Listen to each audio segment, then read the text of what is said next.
Chemical bond सिर्फ दो तरीके के हैं. First one is known as electrovalent bond and second is known as covalent bond. Covalent bond is a detail which is related to carbon compounds. वहां पढ़ेंगे हम इसके बारे में. And this is related to metal and non-metal. Right? तो मैंने क्या कहा आपसे, chemical bond is responsible for the making of A compound. Compound बनाने के लिए केमिकल बॉन्ड जिम्मेदार है. केमिकल बॉन्ड करता क्या है, एटम्स को एक दूसरे के साथ बांधे रखता है और एक नई चीज क्रिएट कर देता है. तो बात उठती है इसे डिफाइन कैसे करेंगे. Chemical bond is defined as a force. ध्यान से सुनना. It is defined as a force that binds atoms together, that bind atoms together in the form of a molecule. In the form of molecule. Molecule you know better about it. 9th class में आप पढ़ चुके हो. तो molecule के form में जब एक फोर्स दो या दो से ज्यादा एटम्स को बांध देती है जिससे एक मॉलिक्यूल बन जाता है, उसे हम क्या कहते हैं, केमिकल बॉन्ड. तो what is chemical bond? It is a force that binds atoms together in the form of molecule. Right? And obviously ये कई तरीके के होते हैं, दो तरीके के अब हम पढ़ेंगे यहाँ पर. लिखो, chemical bond is defined as chemical bond is defined as a force.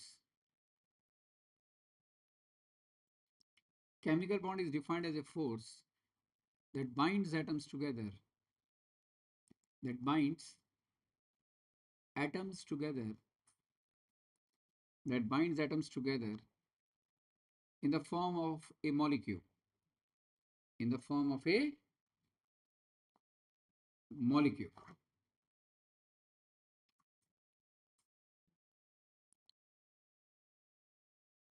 अब आगे बढ़ने से पहले, चूंकि चैप्टर का नाम क्या है, मेटल एंड नॉन मेटल. अब आप जानते हो कि मेटल सराउंडिंग में मेटल एंड नॉन मेटल की प्रॉपर्टीज तो हमने 9th क्लास में भी की थी. क्या होता है मेटल नॉन मेटल, ये हमने 9th में भी किया था. Metals are malleable, ductile, good conductor of heat and electricity, so on and so forth. We studied about the non metal also, they brittle in nature, bad conductor of heat and electricity. Right? ये सब तो हमने properties के बारे में देखा था जहां तक मेटल और नॉन मेटल की बात थी. लेकिन मेटल एंड नॉन मेटल, ये जो दोनों है, अगर हम एलिमेंट्स की बात करते हैं तो टेक्निकल डेफिनेशन की क्या है, आज हम वो देखेंगे.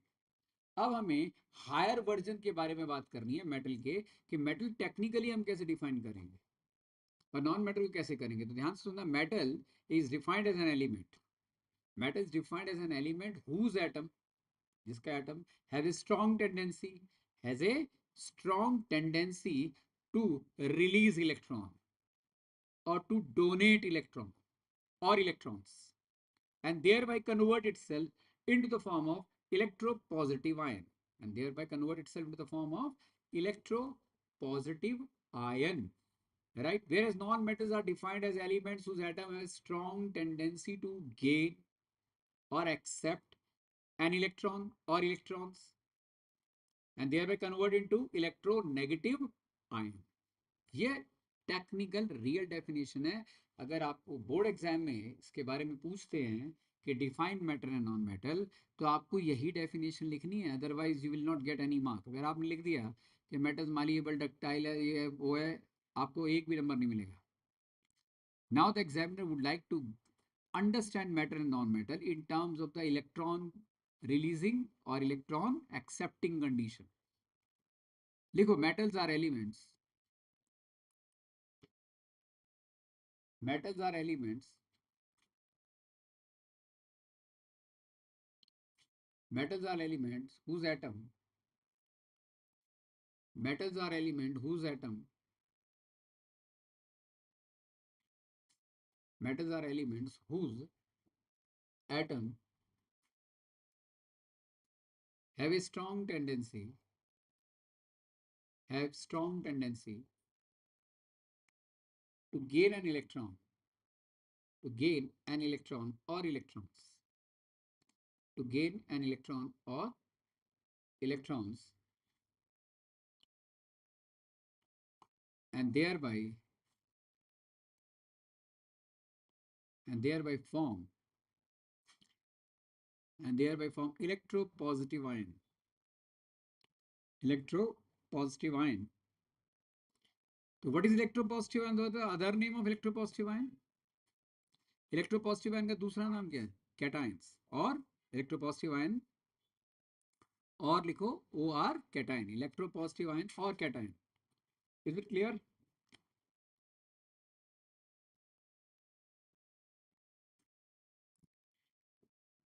देखो, non metals are elements.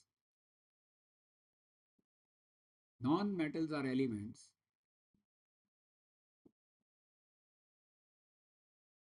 Non-metals are elements whose atom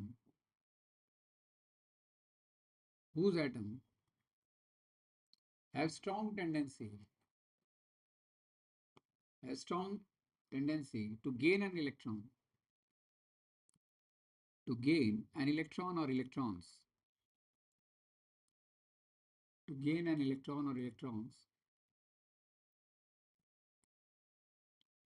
and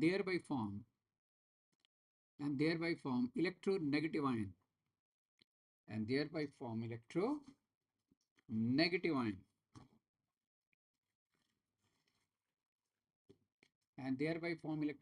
ion, or anion.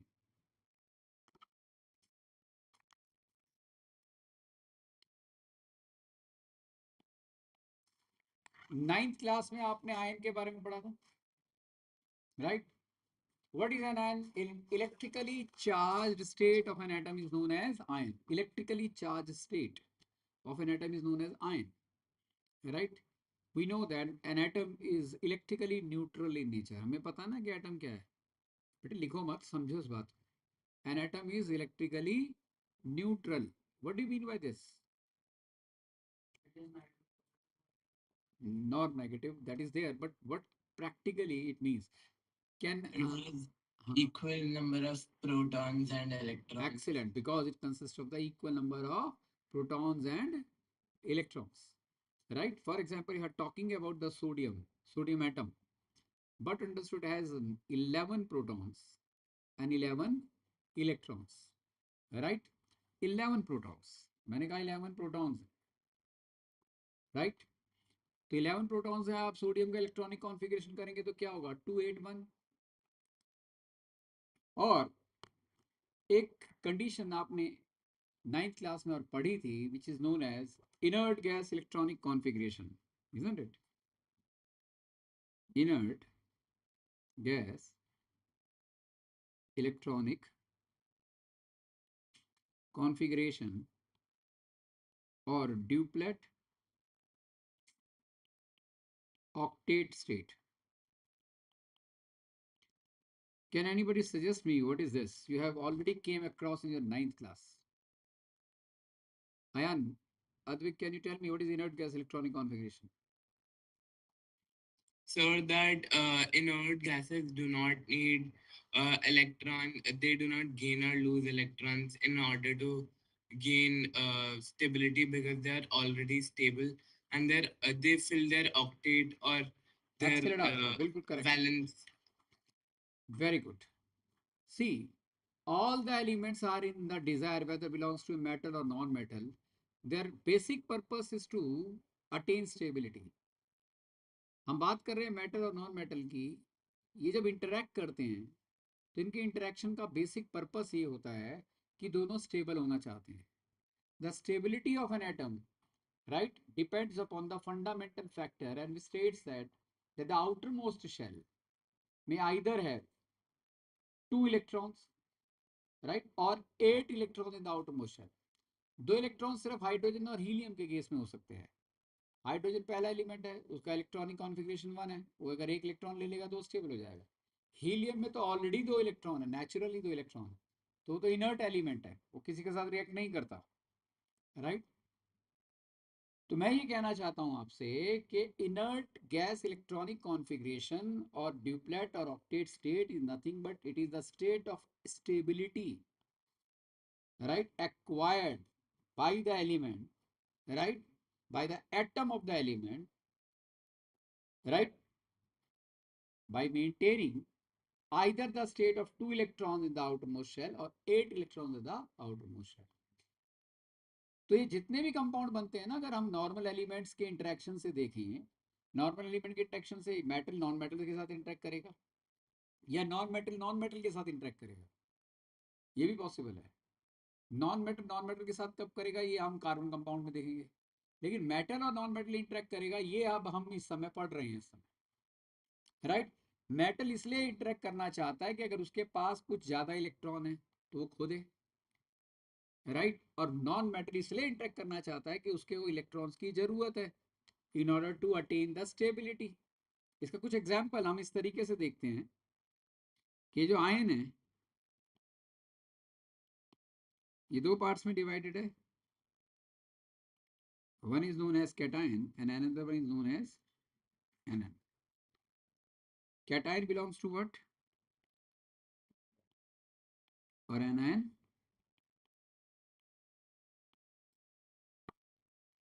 A cation is formed when an atom releases one or more than one electrons from its outermost shell.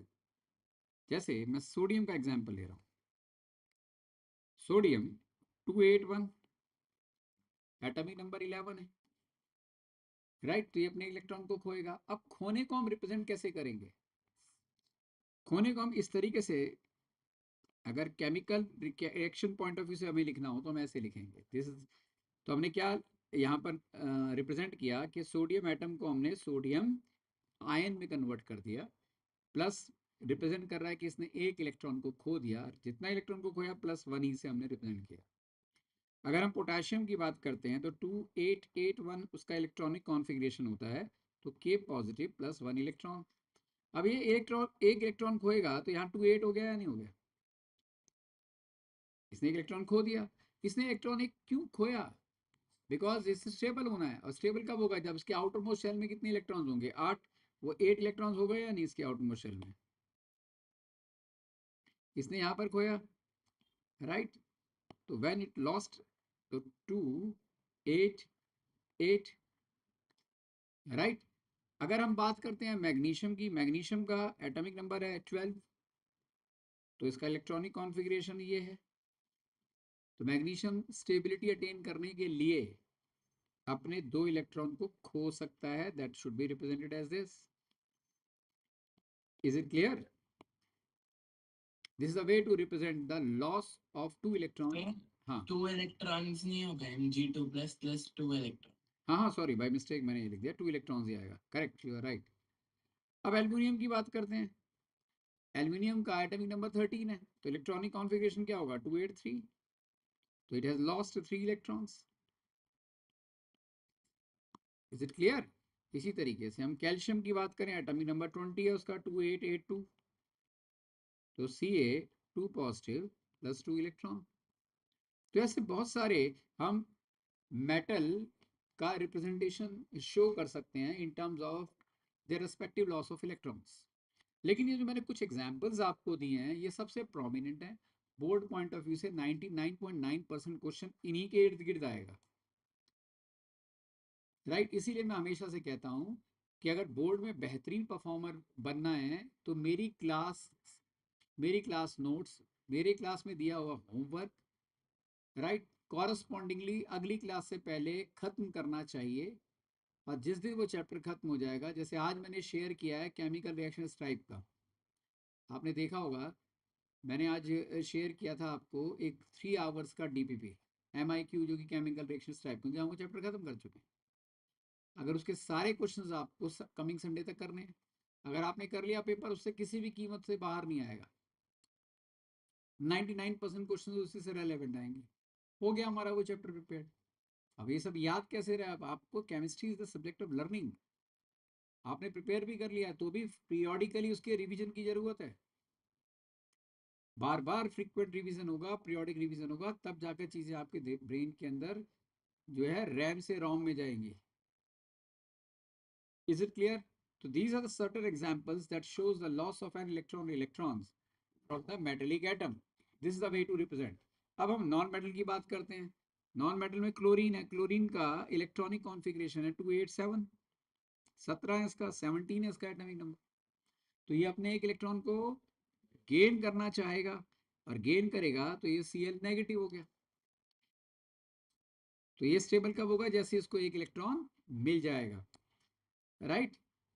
इसी तरीके से अगर हम बात करते हैं oxygen की, तो ऑक्सीजन स्टेबल होगा by the gaining of, and there leads to formation of oxide. फिर एस है सल्फर, सल्फर का एटॉमिक नंबर होता है 16, तो S2 नेगेटिव आ गया। नाइट्रोजन का होता है 7, इसे तो सिर्फ 3 इलेक्ट्रॉन्स चाहिए। फ्लोरीन का होता है 9, तो 2 7, इसको सिर्फ एक इलेक्ट्रॉन चाहिए, फ्लोराइड आयन की फॉर्मेशन होगी। इज इट क्लियर और नॉट? इतना समझ में आया बेटा? सो ये कुछ एग्जाम्पल्स थे आपके सामने, जो हमको यहाँ ये एक्सप्लेन कर रहे हैं कि how to represent the loss और गेन ऑफ इलेक्ट्रॉन्स। और आपने नोट किया कि ये जितने भी एग्जाम्पल्स हैं ये किसके हैं? मेटल के। और यहाँ जितने भी एग्जाम्पल्स हैं वो किसके हैं? नॉन मेटल के। क्योंकि नॉन मेटल की टेंडेंसी इलेक्ट्रॉन्स को गेन करना, they are electron acceptors, whereas metals are electron donors, and they help in the process of reduction. Reduction is the process of addition of electron. Addition of electron तभी तो होगा जब कोई supplier होगा। तो all non metals are supplier, thereby all non metals all metals are supplier, thereby all metals are regarded as reducing agents। उन्हें हम क्या कहते हैं?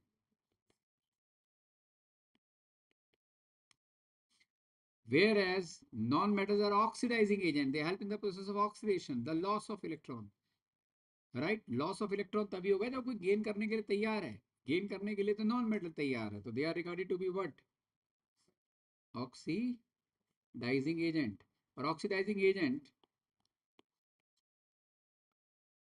Ion reducing agents, is another way to define metal and non-metal respectively। हाँ बेटा, आप दोनों को भी क्लियर है? Ayan, Advik? Yes, sir. Now, before switching on to one of the most prominent and 100% confirmed question, last 30-40 years से वो क्वेश्चन आता ही आता है। क्वेश्चन लिखो, with the help of electron transfer scheme, with the help of electron transfer scheme,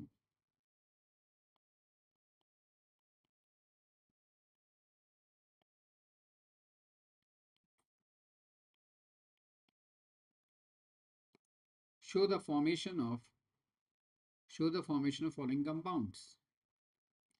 First, sodium chloride, potassium chloride, sodium oxide, potassium oxide, magnesium oxide, calcium chloride, aluminium oxide. ये कुछ बहुत ही prominent मैंने important compounds का formula यहाँ पर लिखा है, right.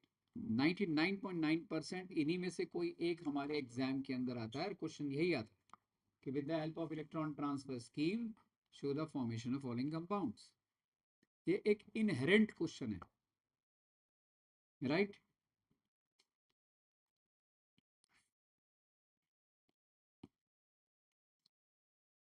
Before understanding the electron transfer scheme, हमको पहले ये पता होना चाहिए कि इलेक्ट्रॉन डॉट स्ट्रक्चर और आयन फॉर्म्ड हम कैसे रिप्रेजेंट करते हैं। ये भी एग्जाम में आता है कि how to represent the electronic dot structure and the ionic form of the following elements. जैसे कुछ प्रोमिनेंट का मैं यहाँ पर आपको डिटेल दे रहा हूँ, क्योंकि अगर हमें इलेक्ट्रॉन डॉट स्ट्रक्चर और आयन फॉर्म समझ आ गया तो इलेक्ट्रॉन ट्रांसफर स्कीम हमारे लिए बेहद आसान हो जाएगा। और यहाँ हम लिखेंगे electronic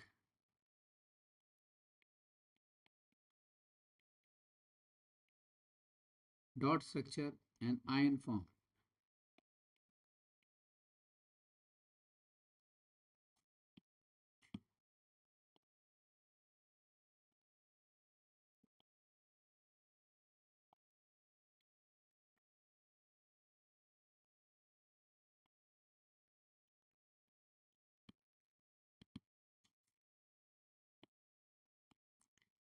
the first one sodium. Sodium कितने इलेक्ट्रॉन्स लूज कर रहे हैं देखना, 1। तो इसका इलेक्ट्रॉनिक डॉट स्ट्रक्चर जो होगा ना, ऐसे लिखेंगे हम Na, केवल एक डॉट दे देंगे। तो Na डॉट का मतलब क्या हुआ, हमें क्या समझ आया Na डॉट से, कि this sodium has lost its 1 electron, right. और आयन फॉर्म का कैसे लिखेंगे हम, Na के ऊपर क्या लगा देंगे, पॉजिटिव। इसी तरीके से नेक्स्ट क्या है, मैग्नीशियम। मैग्नीशियम 2 इलेक्ट्रॉन खो रहा है। Third one is aluminium, 1 2 3, right. The fourth one is calcium.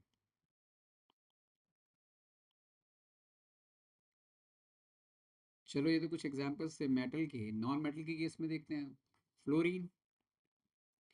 Fluorine का इलेक्ट्रॉनिक डायग्राम में हमें फ्लोरीन के सातों इलेक्ट्रॉन दिखाने होंगे, 1 2 3 4 5 6 7। फ्लोरीन कितने इलेक्ट्रॉन्स हैं आउटर मोस्ट शेल के अंदर, 7। तो उसके 7 इलेक्ट्रॉन्स हमें इलेक्ट्रॉनिक डॉट स्ट्रक्चर में दिखाने होंगे। जैसे ही वो एक इलेक्ट्रॉन और गेन कर लेगा, 1 2 3 4 5 6 7 8, तो उसे ब्रैकेट में लिखेंगे, ऊपर नेगेटिव यूज करेंगे, स्क्वायर ब्रैकेट यूज करेंगे और नेगेटिव लेंगे। Is it clear?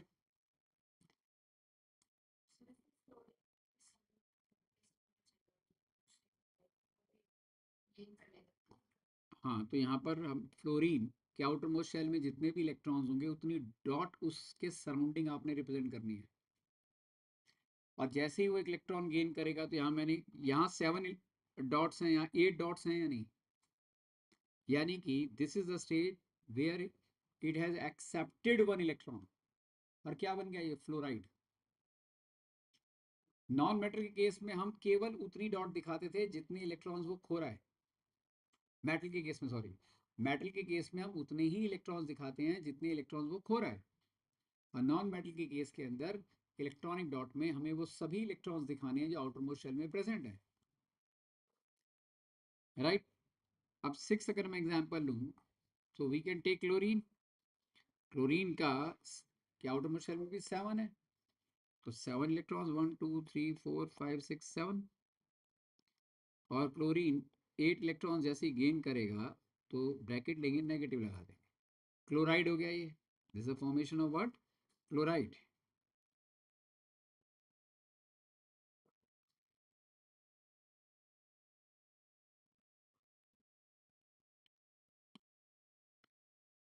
I think clear है ये। 7th कौन सा है, ऑक्सीजन।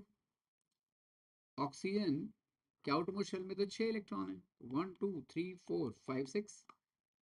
लेकिन जैसे ही ये 2 और इलेक्ट्रॉन गेन कर स्टेबल होगा, 8 हो गए ना, तो 2 नेगेटिव लिखेंगे, ऑक्साइड आया। 8th one is nitrogen. Nitrogen के अंदर कितने हैं, 1 2 3 4 5, 7 है इसका एटॉमिक नंबर, राइट। तो 1 2 3 4 5 6 7 8, 3 नेगेटिव। इसने कितने इलेक्ट्रॉन्स को गेन किया है, 3। 9th है सल्फर। सल्फर कितने इलेक्ट्रॉन्स है, 1 2 3 4 5 6। अब इसने जैसे ही 2 इलेक्ट्रॉन्स को गेन किया, ये सल्फाइड हो गया। ये क्वेश्चंस भी एग्जाम के अंदर आते हैं। ये आपको 6 7 8 इस तरीके से एलिमेंट्स दे देंगे और आपसे कहेंगे कि give their electronic dot structure and ion form. Simultaneously दोनों पूछेंगे and the question amounts to 3 marks. 6 दे देंगे, every element amounts to half marks.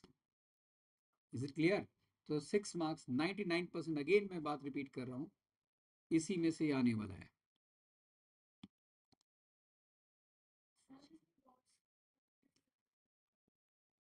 Surrounding लगा दो ना आप कहीं भी, ये, हाँ, कोशिश करो कि सिमेट्री दिखनी चाहिए। जैसे मैंने यहाँ सल्फर को देखो सिमेट्रिकल दिखाया है ना, नीचे के सल्फर के बॉटम में ही 2 स्पेस छोड़ दिए 2 के लिए। तो जैसे मैंने बनाया वैसे ही याद कर लेना आप।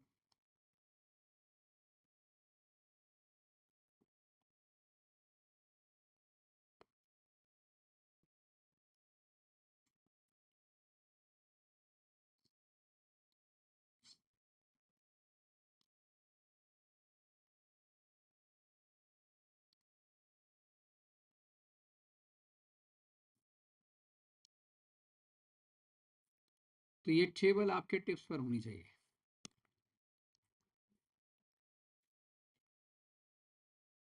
मैं बार बार आपको एक ही बात कह रहा हूँ कि books are meant for teachers. आपके पास वक्त हो तो कोई बुक उठा के पढ़ो, अदरवाइज मेरे क्लास नोट्स, मेरा दिया काम, इसी को आप रिलीजियसली फॉलो करोगे तो बोर्ड के लिए बहुत जल्दी तैयार हो जाओगे।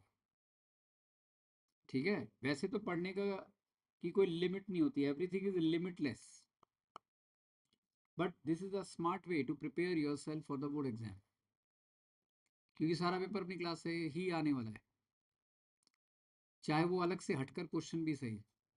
अगर आपको कॉन्सेप्ट समझ में आ गया, you be able to give the right answer behind it. Right, तो ये आपको समझ में आ गया मैंने यहाँ एग्जैक्टली किया क्या है।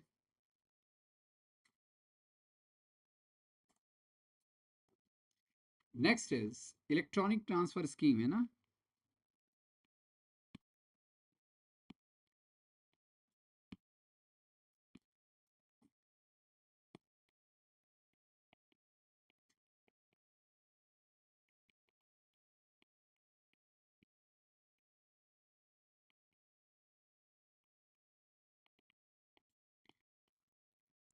सबसे पहले हम सोडियम क्लोराइड की फॉर्मेशन को देखेंगे।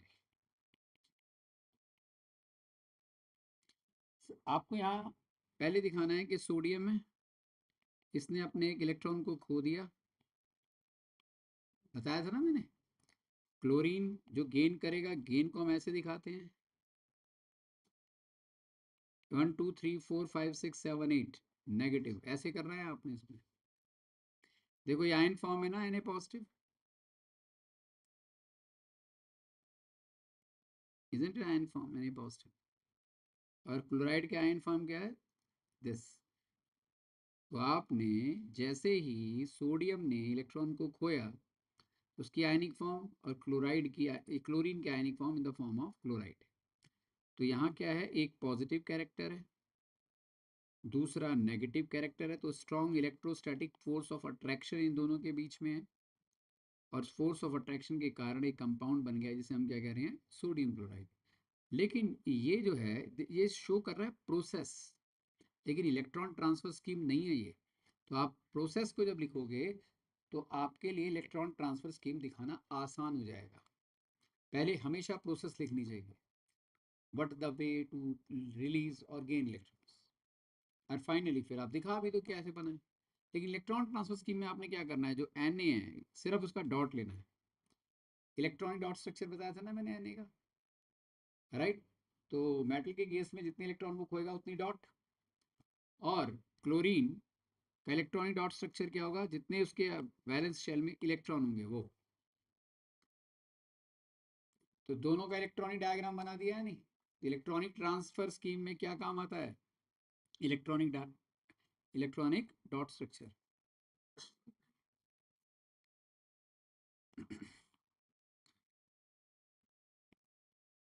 अब यहां से ये इलेक्ट्रॉन ट्रांसफर होके यहां गया, राइट। और जब ये ट्रांसफर होकर यहां गया, फॉर्मेशन किसकी हुई, Na पॉजिटिव, 1 2 3 4 5 6 7।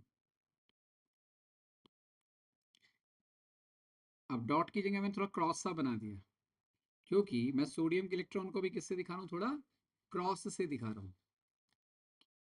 क्लोरीन के तो डॉट्स दिखा दिए मैंने, सोडियम का क्रॉस सा दिखा दिया। That means it differentiate. ऐसा कोई इसके पीछे लॉजिकल रीजन नहीं है, ये कोई लॉजिकल रीजन नहीं है, but it will help us, right, to understand in a better way how does the transfer of electron taking place। इसने एक इलेक्ट्रॉन गेन किया तो Na, ये क्या हो गया हमारा, नेगेटिव। Is it clear.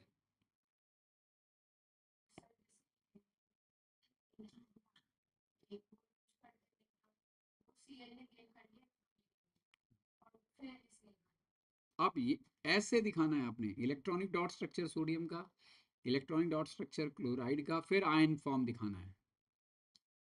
तो लेफ्ट साइड में क्या होगा हमारा, इलेक्ट्रॉनिक डॉट स्ट्रक्चर, और राइट साइड में हमारा क्या होगा, आयन फॉर्म्ड।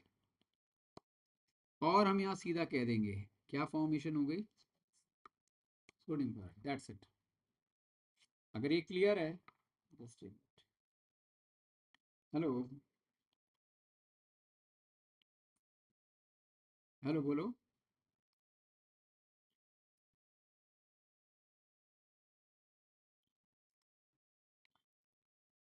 पोटाशियम का 1 इलेक्ट्रॉन है,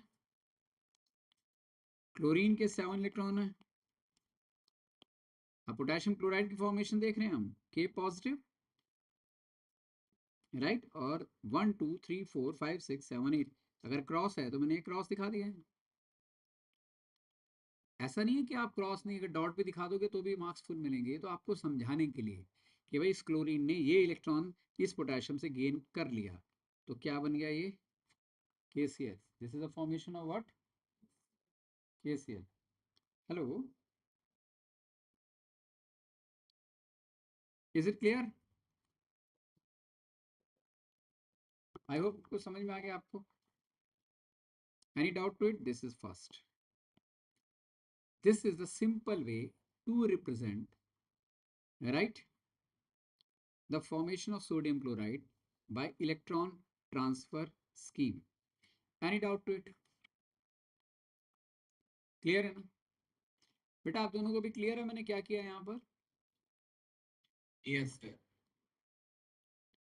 Now I am interested to form for sodium oxide Na2O. पहले आपको यहाँ सोचना चाहिए कि this molecule consists of how many atoms of sodium and oxygen? 2 atoms of sodium and 1 atom of oxygen. तो सीधी सी बात है, सोडियम के 2 एटम है तो एक डायग्राम, एक डॉट ये लिया, एक डॉट ये लिया, और ऑक्सीजन का 1 2 3 4 5 6, राइट।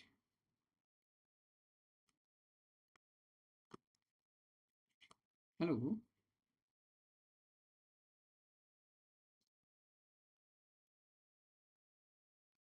क्लियर है बेटे? तो यहाँ फॉर्मेशन क्या हुई हमारे पास, Na positive, Na positive plus 1 2 3 4 5 6, एक इलेक्ट्रॉन यहाँ से गया, एक इलेक्ट्रॉन यहाँ से गया, राइट। तो इसका ऑक्टेट कंप्लीट हो गया दोनों का, इलेक्ट्रोवैलेंसी दोनों की कंप्लीट हो गई। Valency is defined the combining capacity of an atom, right. तो यहाँ पर Na पॉजिटिव है, ये 2 इलेक्ट्रॉन्स ने गेन किया, तो मैं इसे दिखा सकता हूँ ना, twice of Na positive plus 1 2 3 4 5 6 cross cross 2 negative, क्या बन गया, Na2O। This is second important formation. Any doubt to it? बोलो बेटा, क्लियर है? और we can say what, twice of sodium, 2 electrons are released, 2 electrons are gained,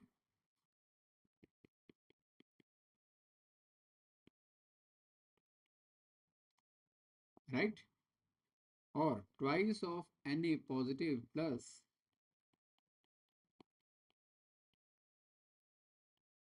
2 negative leads to the formation of, ninth में देखा था ना आपने कि twice of Na positive O2 negative, तो क्रॉस कर देते थे।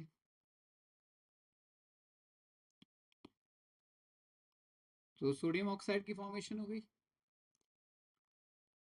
Any doubt to it? Third अब आप बनाकर दिखाओ, मैग्नीशियम ऑक्साइड, राइट। मैग्नीशियम के 2 इलेक्ट्रॉन्स होते हैं लॉस्ट, और ऑक्सीजन ऑब्वियसली उन दोनों इलेक्ट्रॉन्स को गेन करता है।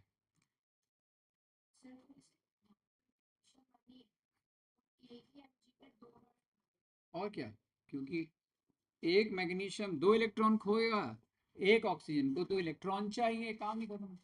वहां 2 एटम क्यों थे? क्योंकि ऑक्सीजन को 2 इलेक्ट्रॉन चाहिए, तो 2 इलेक्ट्रॉन देने के लिए 2 सोडियम एटम आए।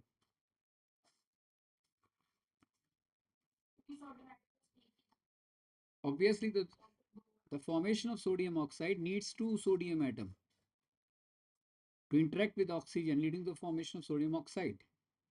पोटेशियम ऑक्साइड आपको घर पे बनाना है, ये होमवर्क है।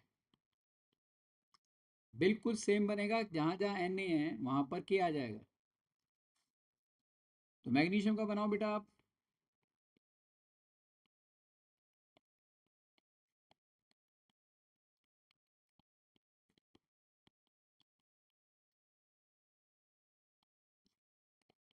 इलेक्ट्रॉन ट्रांसफर स्कीम में ये 2 इलेक्ट्रॉन्स हो गए।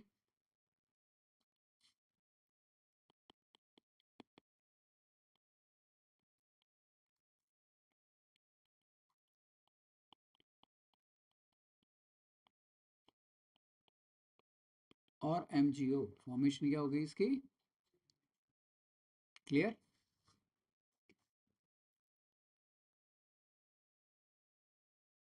सो हैव यू डन बेटा both of you? Yes, sir. Fine. Calcium chloride की फॉर्मेशन करना जरा। कैल्शियम 2 इलेक्ट्रॉन खो सकता है और क्लोरीन 1 इलेक्ट्रॉन गेन करता है। Calcium chloride, calcium 2 electron, metal है ना, खोएगा, क्लोरीन 1 इलेक्ट्रॉन गेन करेगा।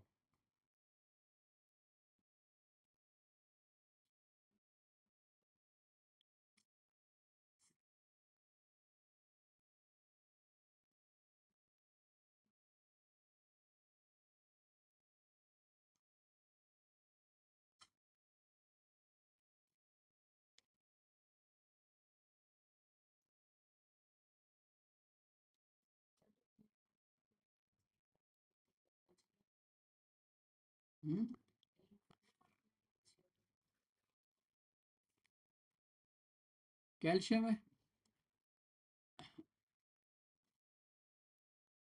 The calcium chloride means 1 calcium atom and 2 chlorine atoms. तो क्लोरीन के पास, क्लोरीन को कितने इलेक्ट्रॉन चाहिए? 1 इलेक्ट्रॉन चाहिए, लेकिन कैल्शियम तो 2 रिलीज करेगा। वो तो एक नहीं खोएगा। ऐसा नहीं है कि एक क्लोरीन को 1 चाहिए तो वो 1 इलेक्ट्रॉन खोएगा। Every calcium atom will release its 2 electron. अब in order to gain those 2 electrons there should be an availability of 2 chlorine atoms. तो एक क्लोरीन सीधा यहाँ गया, दूसरा सीधा यहाँ गया, and hence we have the formation of what? Ca2 positive plus twice of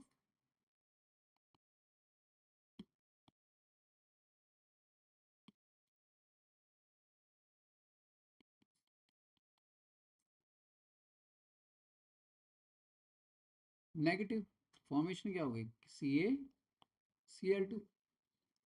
तो calcium Ca2 positive plus 2 electron, twice of Cl 2 electron, twice of Cl 1 2 3 4 5 6 negative, और we can say Ca2 positive plus twice of 1 2 3 4 5 6 leads to the formation of calcium chloride.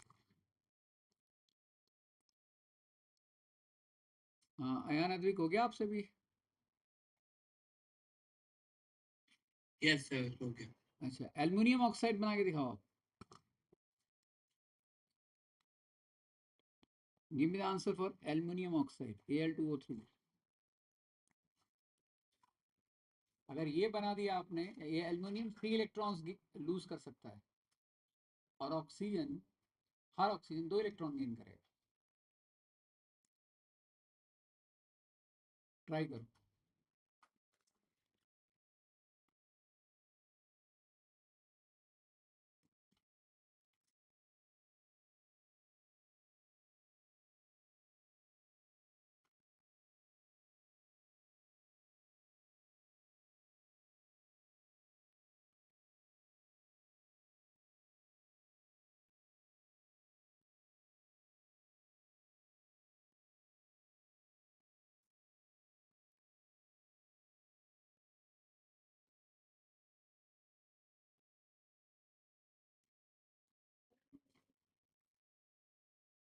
Aluminium 3 खोएगा,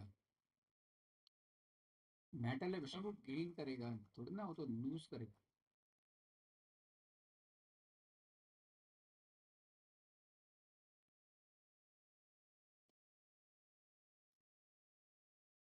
So Ayan Advik, have you created them? Yes, sir. Right.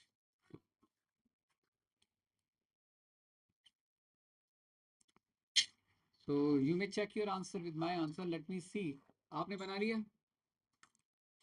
Fine. देखो जिसमें कोई doubt, this one molecule of aluminum oxide consists of 2 aluminum and 3 oxygen atoms, right?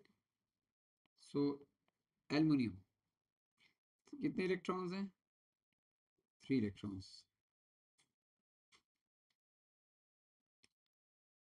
So oxygen 1 2 3 4 5 6 1 2 3 4 5 6 1 2 3 4 5 6. ये electron यहाँ गया, ये यहाँ गया, ये इलेक्ट्रॉन यहाँ आया, ये इलेक्ट्रॉन यहाँ आया, ये इलेक्ट्रॉन यहाँ आया, ये इलेक्ट्रॉन यहाँ आया. Clear? And thereby we have twice of Al, 3 positive, plus 3 oxide, 1 2 3 4 5 6 cross cross 2 negative, or can be regarded as Al2O3. कोई डाउट इसमें? एंड हम इक्वेशन फॉर्मेट में ऐसे लिखेंगे,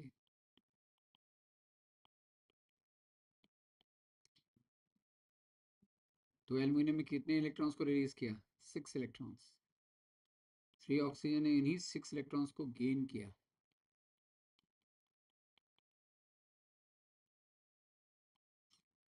Or we can say that twice of Al3 positive plus thrice of 2 negative gives me Al2O3. So in that way, we have covered the meaning of chemical bond electrovalent. अब ये जितना भी देखो, ये जितना भी हुआ, इलेक्ट्रॉन ट्रांसफर हो रहा है नहीं यहाँ पर. इलेक्ट्रॉन ट्रांसफर स्कीम का नाम. तो जब इलेक्ट्रॉन ट्रांसफर स्कीम होता है तो उस केस के अंदर उस बॉन्ड को हम क्या कहते हैं? Electrovalent bond. तो पहले इलेक्ट्रोवेलेंट बॉन्ड के बहुत सारे एग्जांपल लेकर मैंने आपको प्रैक्टिकल एक्सपीरियंस दिया इलेक्ट्रोवेलेंट बॉन्ड. तो इलेक्ट्रोवेलेंट बॉन्ड को डिफाइन कैसे करेंगे? Electrovalent bond is defined as a bond that takes place by the transfer of electron और electrons from one atom to another atom. Is it clear? And it always takes place between metal and non-metal. ये इसका दूसरा characteristic feature होता है. अभी electrovalent compounds, अब electrovalent bond के through जो कंपाउंड बनेंगे उन कंपाउंड का नाम क्या होना चाहिए? Electrovalent compound, right? So electrovalent compound की जो कुछ प्रॉपर्टीज हैं वो अगली क्लास में हम देखेंगे. फिलहाल लिखो the bond which is formed by the transfer of the bond which is formed by the transfer of an electron, the bond which is formed by the transfer, the bond which is formed by the transfer, which is formed by the transfer of an electron or electrons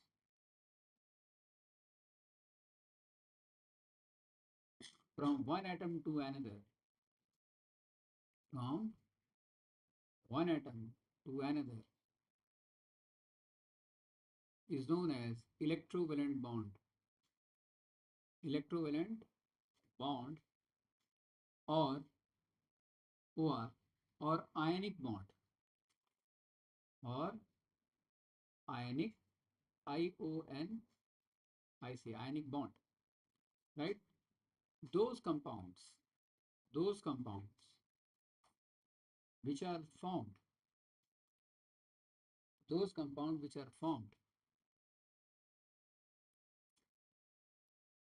with the help of electrovalent bond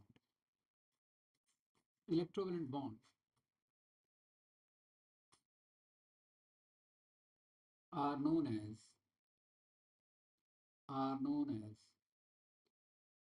electrovalent compounds, are known as electrovalent compounds, right?